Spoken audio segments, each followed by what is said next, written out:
Bien, buenas tardes, estimados alumnos. Vamos a dar inicio a la clase. Veo por ahí que está Romina, Sara.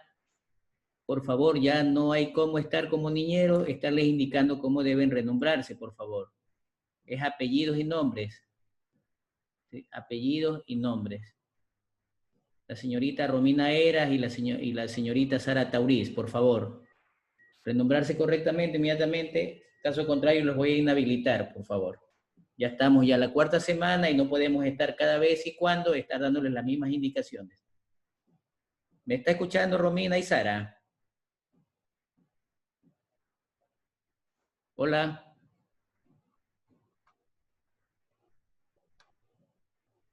Romina Eras y Sara Tauri, ¿me están escuchando?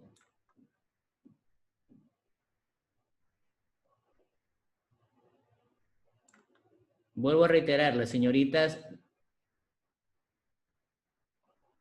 Romina Eras y la señorita, bueno, ya parece que la otra chica ya se...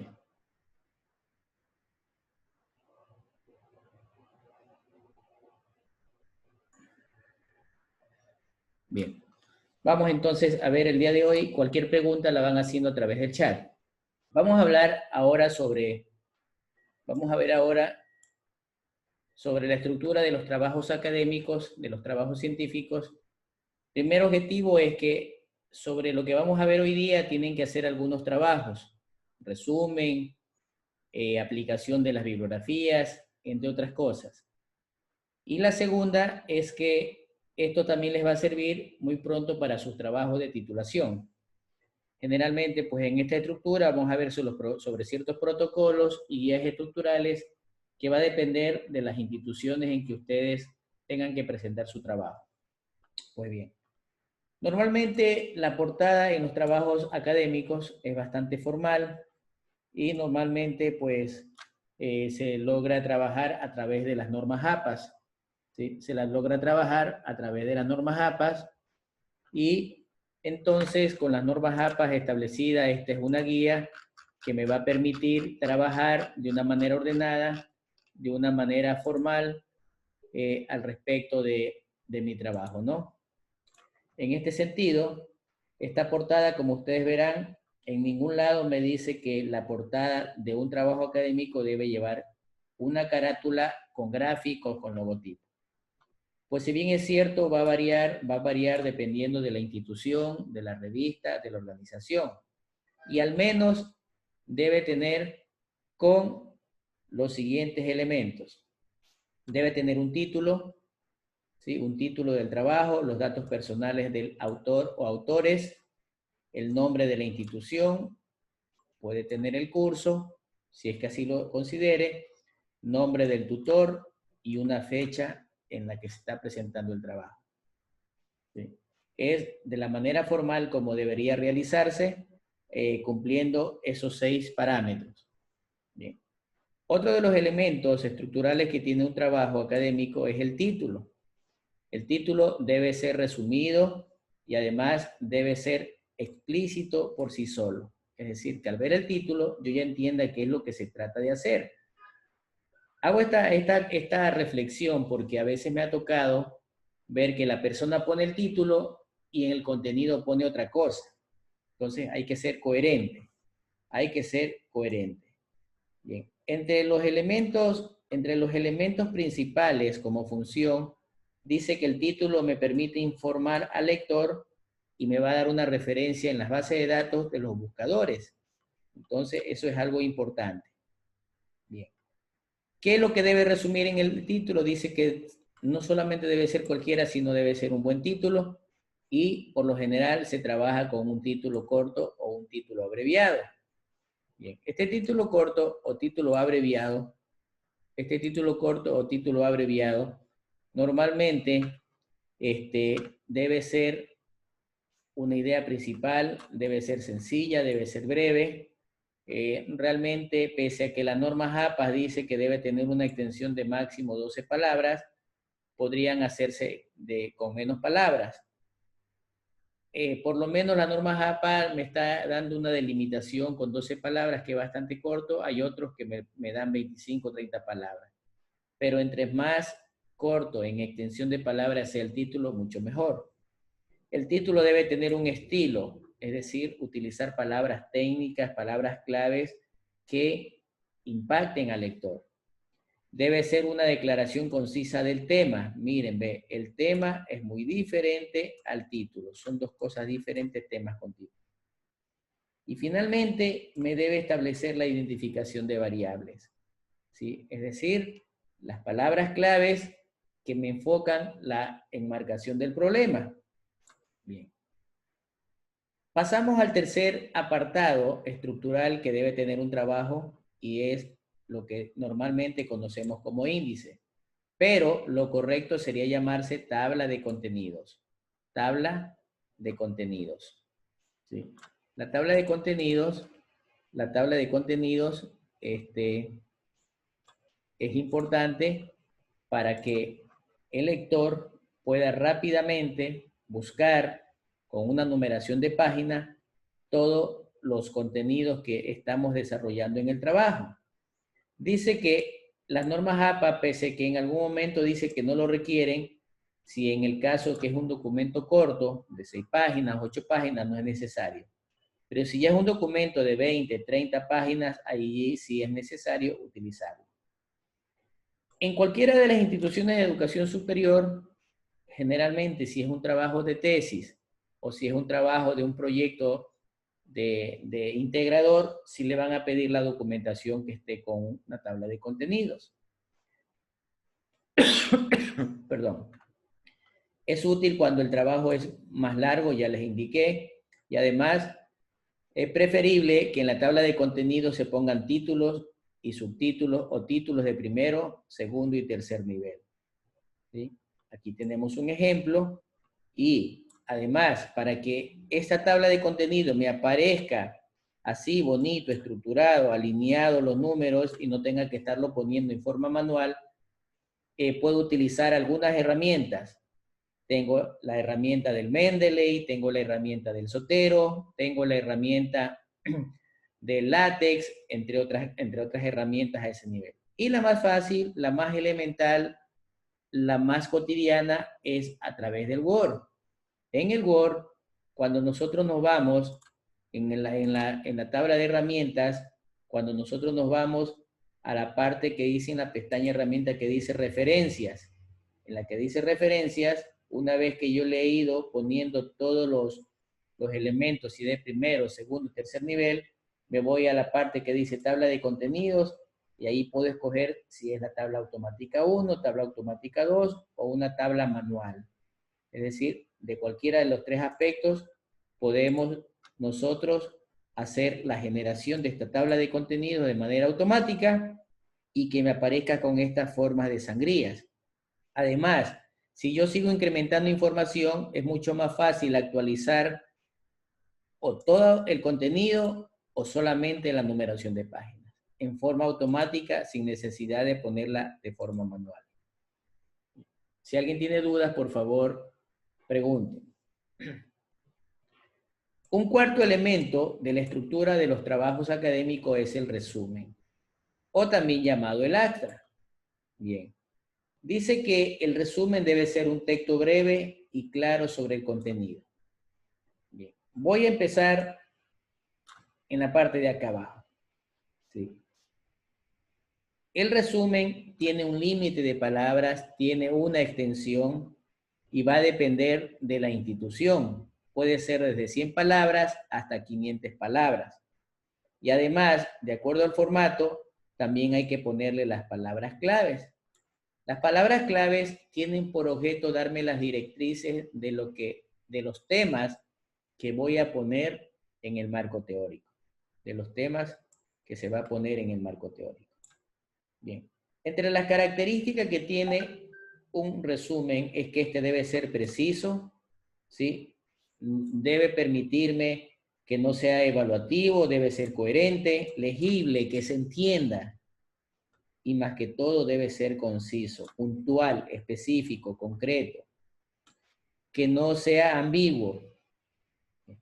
El resumen permite a los lectores entender en qué consiste, cuál es el contenido del trabajo.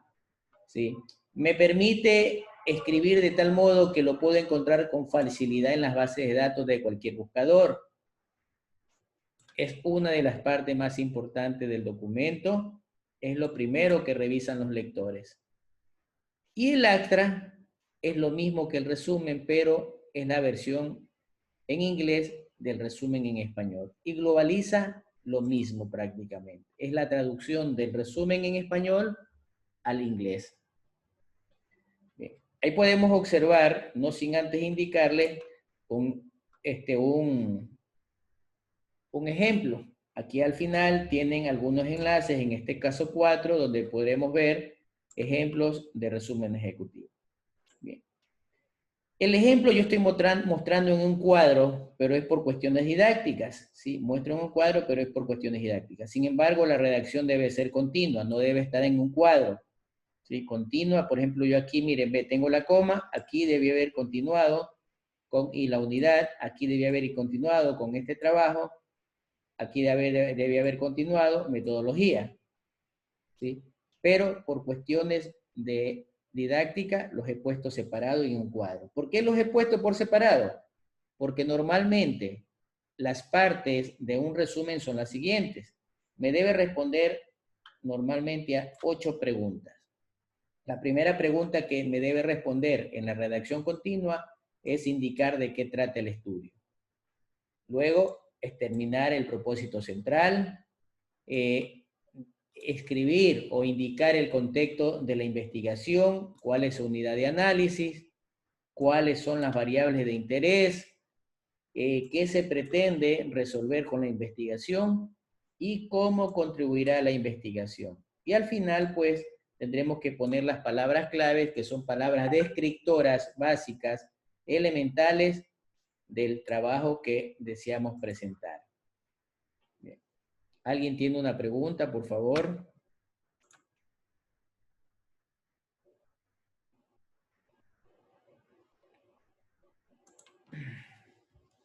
Bien.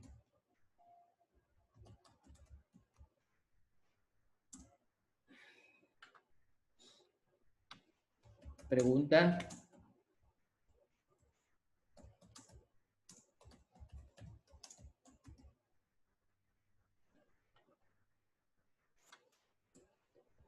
Bien.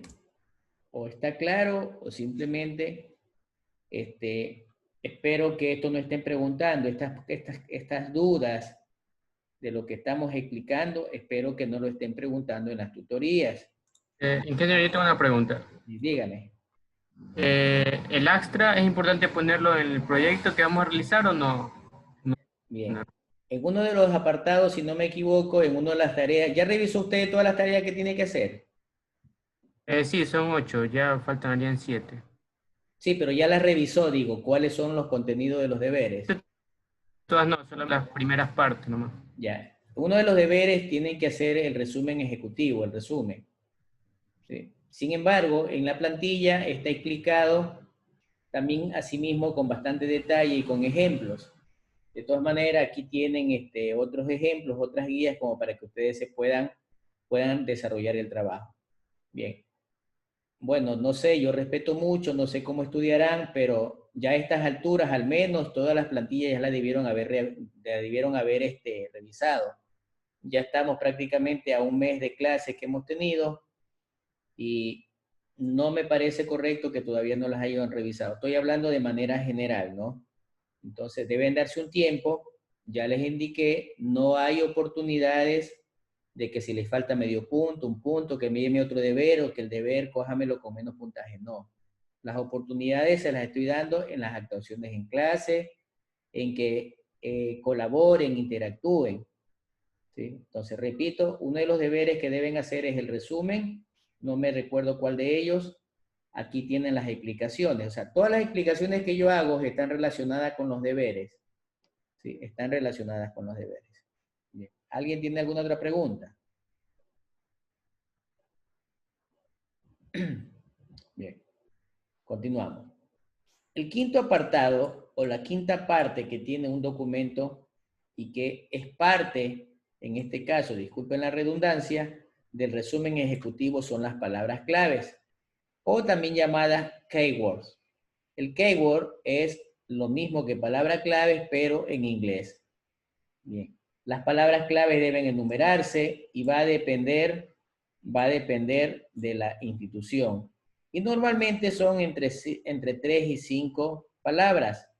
Pueden ser palabras sencillas, o sea, simples, oraciones simples, o pueden ser oraciones compuestas.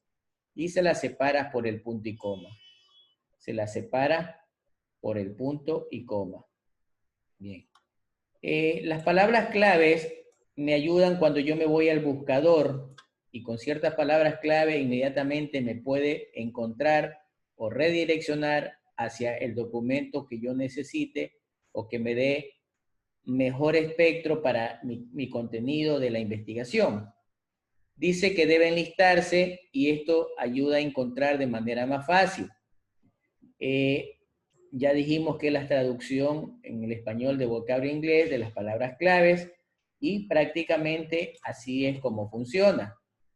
Bien, es uno de los principales instrumentos de la investigación, pueden ser términos compuestos por una o más palabras, son los principales instrumentos de búsqueda y son definidos como términos para que los usuarios, el lector, el investigador, obtenga respuesta a solución de los problemas. Bien. Luego pasamos a la introducción. Bien. La introducción, una de las primeras situaciones que tenemos que preguntarnos, bueno, ¿qué es la introducción y para qué sirve? Pues bien, la introducción es una sección, es una parte que inaugura el cuerpo del texto. ¿Sí? Después de haber hecho la carátula, el resumen ejecutivo, el resumen con las palabras clave, viene la introducción. Es decir, es algo similar a como cuando vamos a una fiesta y nos indican si hay algún acto,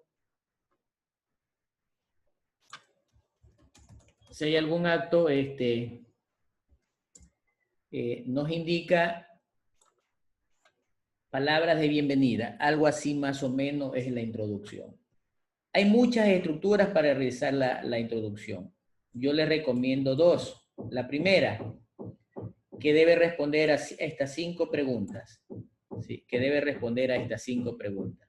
Primero, empezar indicando cuál es el tema del trabajo, en una redacción corrida, desde luego, poner párrafos no tan largos, indicar o explicar por qué se hace el trabajo, cómo está planificado o está pensado desarrollarse el trabajo, con qué métodos se van a desarrollar el trabajo y cuáles son las limitaciones del mismo.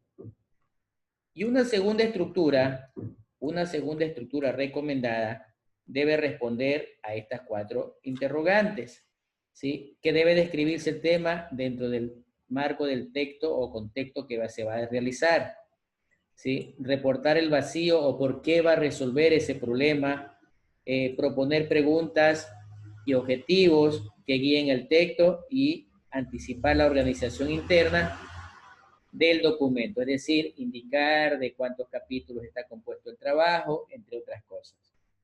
Bien, entonces son las 2 estructuras que ustedes pueden utilizar. Normalmente utilizo la estructura número 1, pero ustedes decidirán o escogerán la que mejor se les considere. Hacer la introducción no es coger y copiar y decir, el presente trabajo tiene como objetivo tal cosa y voy a desarrollar simplemente una aplicación app. No me está diciendo mucho, no me dice cómo lo voy a hacer, por qué lo voy a hacer, entre otras cosas. Bien, además, tiene las siguientes características, cuya función es ofrecer al lector una panorámica respecto a la totalidad del escrito, ¿sí? Indicar al lector hacia dónde se dirige el texto y en qué punto tiene que leer, dar un planteamiento claro y ordenado del trabajo, de tal forma que la importancia de sus implicaciones, la manera conveniente para abordar el estudio de sus elementos sea entendido. Y además debe ser simplemente no profundizar demasiado, sino poner ideas someras en las que los aspectos de trabajo sean bastante entendibles y sean concretos, no dejar muy generalizados, sino específicos. Luego tenemos Luego tenemos el desarrollo del cuerpo del trabajo. El desarrollo del cuerpo, como que nos metamos en la cabeza, imaginémonos, no es más que los contenidos o los capítulos del trabajo. Bien. El desarrollo del cuerpo me abarca el 75% del trabajo. El 75% del trabajo. Es la parte central y en donde prácticamente se describen, se narran, se explican los logros del mismo. Este desarrollo del trabajo se lo considera cuerpo del documento también. Hay que poner los puntos de más interés, cuál es el escenario de investigación y lo fundamental, redactarlo en forma clara, concisa, que tenga lógica, coherencia, cohesión y que esté ordenada. Sí, y que esté ordenada. En ese momento nosotros tenemos que argumentar todos los hallazgos o lo que hemos detectado en nuestro trabajo. Entonces, eso corresponde al cuerpo del trabajo. Bien. Continuamos. Bien. Otro de los tópicos estructurales que vamos a encontrar es el marco teórico. Pues bien, ya nosotros ya tenemos una guía, tenemos una orientación sobre el marco teórico y que la referencia va a estar en las palabras clave. Es decir, esa es mi referencia para consultar sobre la teoría que debo poner en mi documento. Bien. Una de las primeras cosas que tienen que determinar es cuál va a ser la fundamentación teórica que van a tener, cuál va a ser la fundamentación teórica que van a tener en el trabajo. Es decir, determinar definiciones conceptuales, determinar la relación de la teoría, buscar ciertas consultas de otros trabajos similares, citar las obras, hacer las referencias bibliográficas para poder evitar no incurrir en el plagio. Por otro orden de cosas, el marco teórico también debe contribuir a que no debo inventarme nada. Cuando digo revisión de la literatura, es revisión de libros, de trabajo, de investigación, más no de un blog, de una página web que a la final no sabemos su origen. Debemos hacer un análisis crítico y, lógicamente, ver qué podemos aprender tanto en la teoría como en la parte metodológica. Solamente dice revisar la literatura relacionada con el tema. No pierda tiempo buscando información inservible. Me permite hacer una mejora continua al respecto, ¿sí? Es decir, que conforme vayamos desarrollando el trabajo, el mismo va a tener mayor contribución a la calidad del mismo. ¿Sí? Bien. No desagregar en demasiados títulos o subtítulos, viñetas tras viñetas.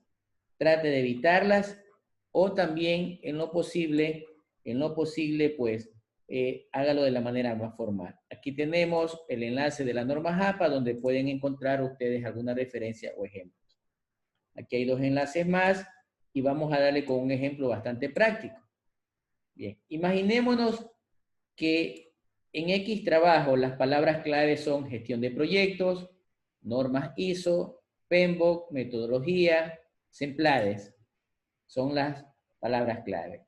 Estructuralmente, yo debo enfocarme a que sobre esas palabras clave tengo que buscar una teoría general, una teoría sustantiva. La teoría general es bastante amplia, la teoría sustantiva es específica. ¿Sí? Si estoy hablando de gestión de proyectos, entonces la pongo en teoría general. Si estoy hablando de gestión de proyectos informáticos, entonces la pongo en la teoría sustantiva. Referentes empíricos es la revisión de trabajos de autores que han realizado o están realizando investigación relacionadas. Bien. Y empezamos el desarrollo. Y miren, ve, lo he considerado en 1, 2 y 3 apartados. 3.1, 3.2 y 3.3. ¿Para qué poner 4, 5, 6, 7, 8, 9, 10 y he visto a veces hasta 20? Suficiente con tres títulos de primer nivel. ¿Cuál es el título de primer nivel? Teoría de proyectos. me abarca todo esto. Teoría de proyectos. Dice que luego yo debo hacer una narración introductoria en cada uno de los capítulos. El 3.2, hablo sobre normas y metodologías. Todas estas son normas y metodologías. Y el título 3.3, trabajos similares de otros actores de acuerdo al contexto internacional, o sea, mundial, América, y si estamos haciendo en Ecuador, de Ecuador. Seguimos desagregando y dice que el 3.11 voy a poner las definiciones de la teoría de proyectos. ¿Sí? No desagrego 3.111, 3.1112, etc. No, utilice viñetas de ser posible. Y luego hable sobre la gestión de proyectos. La gestión de proyectos me abarca las demás. ¿Sí? No desagregue más. Sobre las normas y metodologías, voy a analizar las metodologías, es decir, analizo cada una de ellas, cada una de las que tengo aquí arriba. Bien. Luego dice que voy a hacer el 3.22, la relación entre las metodologías, es decir, las comparo, la una con la otra, etc. Y finalmente, también pongo un último apartado que dice, bueno, otras metodologías que no están nombradas aquí. Luego nos vamos al desarrollo del 3.3 y digo que el 3.3 voy a hacer el análisis del autor, se me ocurre, José Piguave, que está haciendo sobre un tema parecido al que estamos haciendo nosotros. Luego, puedo decir el 3.2, voy a revisar el trabajo del autor Pedro Quijije, cojo del autor 3 de Perico Gómez o Pedro Gómez, cojo el del autor 4 de Maurilio Chonillo, etcétera, etcétera. Es decir, se recomienda que sea hasta máximo 5 autores. Si va a revisar solamente uno, no me sirve de mucho. 2, imaginémonos que ambos estén en desacuerdo. ¿Quién tiene la razón? Entre otras cosas. A lo mucho, un tercero, pero lo ideal serían 5 autores. Reitero, son recomendaciones. Ahí tenemos enlaces, hay otras ideas y que probablemente ustedes también conozcan otras formas de cómo estructurar el marco teórico para su desarrollo. Posteriormente, el documento debe tener un apartado que se llama metodología. Bien, y vamos a aclarar lo siguiente. En la metodología no se indica qué se va a realizar, qué se va a investigar. En la metodología se indica cómo se lo va a realizar, cómo se va a hacer la investigación.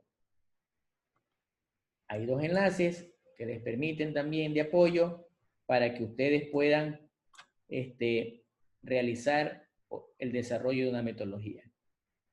La metodología no es más que la preparación de una matriz de contenidos que me permite sustentar o elaborar los instrumentos. Por ejemplo, voy a levantar información a través de encuestas, las mismas que serán realizadas a los alumnos de quinto nivel B de la Facultad de Ciencias Informáticas, carrera de TI. Miren, ya estoy indicando. ¿Sí? Indiqué el procedimiento para recolectar datos a través de una encuesta. Bien, dentro de esos procedimientos, yo tengo que saber aplicar estrategias de trabajo. Es decir, recolectar datos de la manera más fácil, más económica y que me haga demorar menos tiempo. Bien, necesitamos planificar cómo voy a realizar esas encuestas. Las haré físicamente en forma personal, las haré en línea, etcétera, por poner de ejemplo. Tengo que delimitar procedimientos, es decir, me pueden preguntar, ¿y no vas a aplicar también entrevistas? No, solamente voy a hacer encuestas. ¿Sí? Estoy delimitando. También voy a revisar información bibliográfica, nada más. Cuarto, tengo que determinar el tipo y diseño de investigación. Mi investigación será experimental, no experimental, será investigativa, será proyectiva, será propositiva. Hay que indicar. Y también definir la población y muestra de estudio. ¿Quiénes serán las personas o cuántas serán las personas que se van a investigar? ¿Cuáles son los informantes claves? Quinto, determinar los procedimientos o técnicas de análisis de datos. Ya no de recolección, ahora de análisis. Es decir, ¿cómo voy a analizar la información? La voy a hacer en Excel, la voy a hacer en Word, o la voy a hacer mediante una sumatoria con una calculadora, etc. Y finalmente, hay que precisar cuál es el sujeto y el objeto de estudio para poder operacionalizar las variables. Es decir, cómo hago interactuar todos los elementos que intervienen en la metodología. Bien. Una vez que recopilamos los datos, entonces obtenemos resultados, ¿sí? ¿Van a ser resultados propios que hemos obtenido o van a ser resultados que ya se han realizado en otros estudios, otros autores? Y además debo relacionar fundamentalmente con la base teórica que estoy investigando.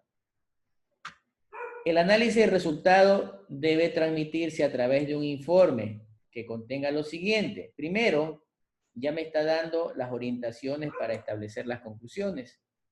Bien. ¿Qué debo hacer en los resultados? Explicar los resultados obtenidos, los resultados logrados. Tengo que hacer una evaluación crítica de los resultados y luego entrelazar los resultados encontrados. Aquí tenemos también 3 enlaces de donde podríamos encontrar referencia de lo que les acabo de explicar. Sin embargo, se recomienda aplicar los siguientes pasos. Primero, realizar las relaciones generales de los resultados, señalar que con los resultados qué está resolviendo y qué no está resolviendo, mostrar las relaciones de los resultados de nosotros con los que otros han realizado, explicar cuál es la teoría que nosotros hemos utilizado para fundamentar, para relacionar nuestro estudio. 5, formular de forma clara y detallada las conclusiones. Y 6, dar recomendaciones o sugerencias en caso de ser necesario. Y posteriormente, formule las pruebas de esa información y la fuente, es decir, dónde consultó y además, si tiene ficha de encuestas, establecerlas y determinarlas que están en el anexo número tal. Una vez que hemos expuesto, que hemos presentado los resultados, entonces pasamos a hacer una discusión de los resultados. Es decir, tengo que ver cómo interpreto esos resultados. La discusión significa la interpretación de los resultados. Dice que a veces se confunde los resultados con la discusión. Son dos cosas diferentes. Por ejemplo, si me preguntan cuáles son los resultados del examen, yo puedo decir, ve, aquí están los resultados del examen. Tengo una plantilla con la nómina de los estudiantes con los resultados. Esos serían los resultados. La discusión, yo puedo decir, a ver, de 34 estudiantes, apenas 15 tienen más de 8. 12 tienen entre 7 y 5. Y el resto tiene menos de 5. Miren, eso es la discusión. Son dos cosas diferentes y hago esa aclaración para que no se confunda. La discusión debe responder a qué significado, cuál es el significado de los resultados, qué se encontró o qué se obtuvo. ¿Sí? ¿Qué se encontró o qué se obtuvo? Entonces, este apartado se refiere al informe del trabajo de investigación, se refiere al significado de los resultados y me permite hacer comparaciones de mis trabajos con otros o con nuevos que vayan a realizarse. En conclusión, la discusión me permite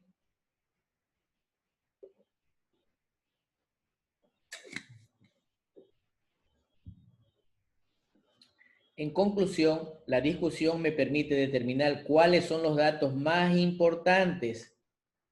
¿Cuáles son los datos más importantes de la investigación? Bien. Luego, ya casi estamos finalizando el trabajo, casi estamos por concluir el trabajo, y en este sentido yo tengo que empezar a armar las conclusiones, ¿sí? Y las conclusiones es un espejo de lo que yo puse en la introducción, con la diferencia que en las conclusiones ya lo voy a afirmar o a negar que se lograron, ¿sí? La conclusión de los trabajos debe señalar la información y los descubrimientos más relevantes. Adicionalmente a esto, debe sintetizar los resultados, no volverlos a repetir, solo sintetizarlos. Pero, en general, las conclusiones me determinan el éxito, en qué medida se lograron el alcance de los objetivos, entre otras cosas. Por lo tanto, hay que prestar atención a todo el proceso, pero especialmente a las conclusiones. Son claves. ¿Qué más tenemos de las conclusiones? Aquí nosotros podríamos indicar, antes de hacer el cierre, los siguientes consejos.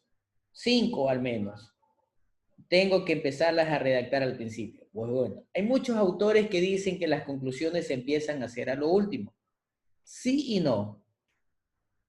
Sí, porque recién, ahora sí ya tengo claro en qué consistían los resultados que iba a alcanzar. Y no, porque yo ya puedo ir avisorando, proyectándome supuestamente en que las conclusiones podrían ser X o Y cosas, es decir, a deducir. Y al final lo que hace es eliminarlas, ratificarlas o mejorarlas. Hay que leer el trabajo para poder determinar las conclusiones. Más que todo, el resumen, mejor dicho, todo, el resumen, resultados, marco teórico, discusión, introducción. Cambie las palabras, ya no ponga las mismas palabras que puso en la conclusión ni en el resumen. Póngale palabras sinónimas. No redunde con las palabras.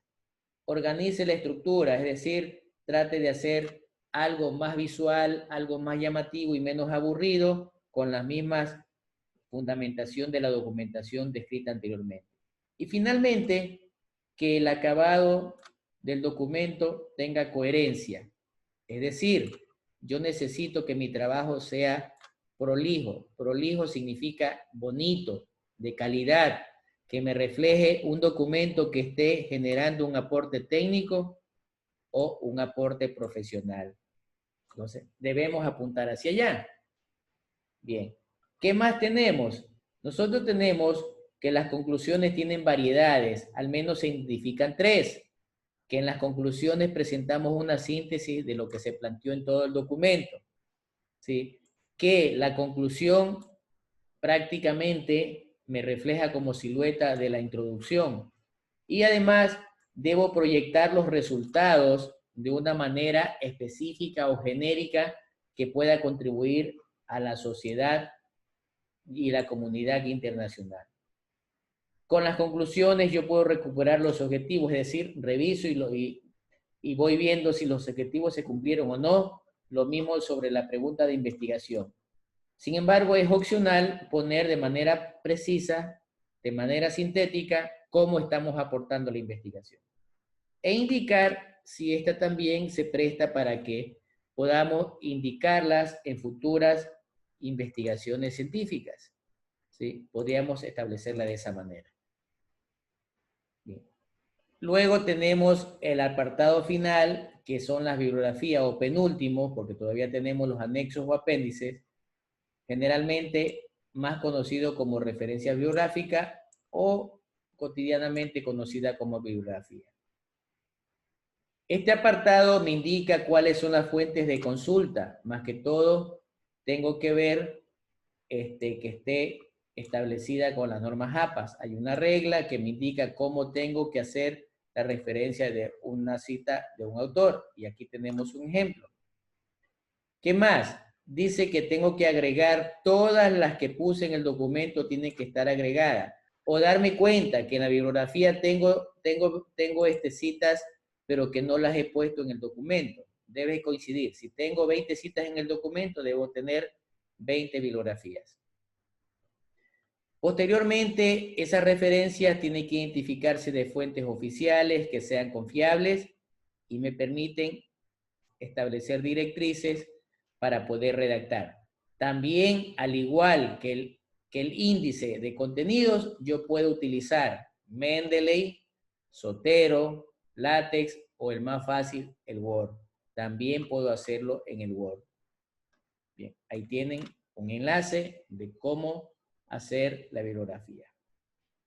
Bien, ahora sí llegamos a la última parte de la documentación que se llaman los apéndices o anexos. ¿Sí? Normalmente en el apéndice o anexo nosotros ponemos las fichas de encuestas, si es posible, si la tabulación es bastantísima, ponerla en anexos, coger la más relevante y ponerlas en el cuerpo del documento, oficios escaneados, resultados de encuestas, entrevistas, entre otras cosas, ¿verdad? Es una información extra que me permite dar de soporte a mayor detalle a cierta documentación que fue muy explícita y específica en el cuerpo del documento.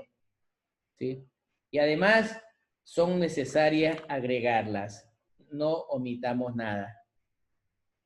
Bien. Esto no es parte de la estructura del documento. Sin embargo, es importante que para realizar este tipo de trabajo yo utilice el término discursivo de metatexto o metadiscurso. Bien. El metatexto o metadiscurso es una composición que hace referencias a otras situaciones. Por ejemplo, a veces venimos de viaje y empezamos a explicar, te cuento que en el viaje me fue espectacular, mira que la Riviera Maya, la playa era de esta manera, la comida, que el chile, que el picante. Me estoy refiriendo al texto o al contexto de donde yo estuve. Bien, en este caso dice, no necesariamente estoy obligado a citar de manera directa, pero sí debe ser trascendente en el documento. Es decir, que un texto que habla sobre otro interno o externo se lo considera mixto. ¿Sí? Es decir, que yo puedo estar narrando en un proyecto, pero haciendo referencia al proyecto de mis compañeros y además al proyecto que estamos viendo en clase. Es cotidiano relacionarlo con otras composiciones. En este caso tenemos un ejemplo, miren, los metadatos, metadiscursos o metatextos son los hashtags que nosotros lo conocemos, ya se han introducido muy actualmente y se lo utilizan cotidianamente en todo el mundo. En conclusión, pues me ayuda a guiar dos cosas, ¿sí? A simplificar la documentación y a hacer que el lenguaje que estoy utilizando sea accesible y entendible para las personas. Aquí tenemos dos ejemplos aplicativos. Normalmente en los Simpsons nosotros vemos que hace referencia a famosos, a libros, obras, etc. O en ciertas obras literarias lo vemos de esa manera, ¿no? Bien. Queridos alumnos, la clase programada estamos finalizando. No sé si tienen preguntas, dudas. Por favor, háganla si tienen la necesidad de hacerla, por favor, para que no se queden con con inquietudes, ¿no?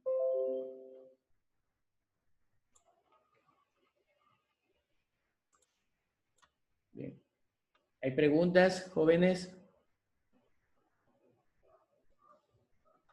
No, ingeniero, sí está claro. Ya, bueno, se les agradece. Por favor, aprovechen el tiempo. Miren que probablemente tenemos 2 semanas. Probablemente tenemos 2 semanas libres, que es desde la semana 21 de diciembre hasta el 2 de enero. Aprovechen, yo sé que hay bastantes festividades, bastantes cosas, aunque bastante limitadas por la situación de la pandemia. Cuídense. Y el 10 de enero tienen que entregar los otros 3 deberes. Por favor, no se duerman. Si no se duerman y aprovechen. Pues igual traten de en las clases, si tienen dudas de alguna situación, hagámoslas y estaremos ayudándoles en ese sentido. Bien. Gracias de mi parte por su atención. Bastante masivo. Habían 34, ya veo que se han retirado 2. No sé qué pasó. Pero bueno, cuídense y nos vemos la próxima semana. Un abrazo. Buen fin de semana. Gracias, profe. Gracias, ingeniero. Listo. Cuídese. Igualmente.